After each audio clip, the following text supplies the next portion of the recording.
ကျွန်တော်ဒီနေ့ recap လုပ်ပေးမယ့်ပိုင်းနေရတော့အမတို့ဘာကိုပိုင်းလမ်းစဉ်ပိုင်း16ဖြစ်ပါတယ်မိသားရဲတွေကသူတို့ဘရင်တည်တော့ဝမ်းနေကိုဝိုင်းပြီးတိုက်ခဲ့ပါတော့တယ်ဝမ်းနေကထွက်ပြေးလွတ်မြောက်ခဲ့ပါတယ်အကြောင်းကတော့မိသားရဲတွေကိုခြေစိတ်ခတ်ထားလို့ပါမိသားရဲတွေကလည်းဆက်လိုက်လို့မရတော့ပါဘူးမိသားရဲတွေကကြာကြာတိုက်ခိုက်တော့တစိမ့်ကအကွဲစပြုတ်လာပါပြီတရေသားအဆင့်ကြော်မော်တွေကလည်းအစီရင်ကိုရှေ့ပေးဖို့ဆွေးနွေးနေကြပါတယ်ဝမ်းနေကရွှေလီကော်ကိုတွေ့ပြီးတော့ပြန်လာခဲ့စမ်းဆိုပြီးတော့ဖမ်းဆီးခေါ်ဆောင်သွားခဲ့ပါတယ်ရွှေလီကော်ကတခင်အသက်ချမ်းသာပေးပါလို့ပြောနေပါတယ်ရွှေလီကော်ရဲ့စိတ်ထဲမှာတော့ဝမ်းနေမတည်သေးလို့စိတ်တုန်နေပါတယ်ဝမ်းနေကဆုံးယုံစီကမြေရင်းအောင်ချင်းစဉ်တစ်ခုကိုရရှိခဲ့ပြီးကျင့်ကြံနေပါတယ်ပြီးတော့တမြောက်သွားခဲ့ပါတယ်တစ်ဖက်မှာလည်းအစီရင်ကိုရှေ့ဘက်နေကြပါတယ်အစီရင်ပြီးလို့ပြန်ကားစားပဲရှိပါသေးတယ်မိသားရဲတွေကအစီရင်ကိုဖျက်ပြီးတော့လိုက်တတ်ပါတော့တယ်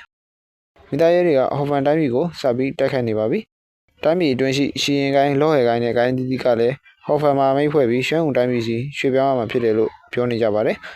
ကိုင်းသားတွေကလည်းထမင်းနိုင်ငံသွားနေမှာဆိုတော့တိုက်ပွဲဖြစ်ဖို့တေချာနေပြီလို့တွေးနေကြပါတယ်ဝမ်းနေကကျင်းညံရကနေထွက်လာခဲ့ပါပြီထွက်လာခြင်းမှာပဲမိသားရဲတွေတိုက်ခိုက်တာခံရပါတော့တယ်ဟော်ဖန်တိုင်းပြည်ကရှမ်းဦးတိုင်းပြည်စီနေရာရွှေ့ပြောင်းရခြင်းအကြောင်းရင်းကတော့မိသားရဲတွေကိုမတိုက်ခိုက်နိုင်လို့ဖြစ်ပါတယ်မိသားရဲတွေရဲ့ကျင့်ကြံခြင်းအဆင့်ကသတိသားကျင့်ကြံခြင်းအဆင့်နဲ့ညီပါတယ်ဝမ်းနေကအထွက်ပြေးရင်ကျင့်ကြံသူတွေနေရာရွှေ့ပြောင်းတဲ့အဖွဲ့နဲ့တွေ့ပြီးဝင်သွားလိုက်ပါတယ်ဝမ်းနေကိုကျင့်ကြံသူတူကစားပြီးတိုက်ခိုက်ဖို့လုပ်ပါတယ်ဒါပေမဲ့သတိသားအဆင့်ကျော်မော်နေရောကဝမ်းနေကိုကောက်ွယ်ပေးခဲ့ပါတယ်အကြောင်းကတော့စစ်မြေပြင်လမ်းကြောင်းထဲမှာဝမ်းနေကသူတို့သမီးအသက်ကိုတစ်ခါကယ်ဖို့လို့ဖြစ်ပါတယ်သတိသားအဆင့်ကျင့်ကြံသူဖုန်းလန်ကမင်းနဲ့ငါတို့အခြေစုကျွေးမရှိတော့ဘူးမင်းခုထွက်သွားတော့လို့ပြောလိုက်ပါတယ်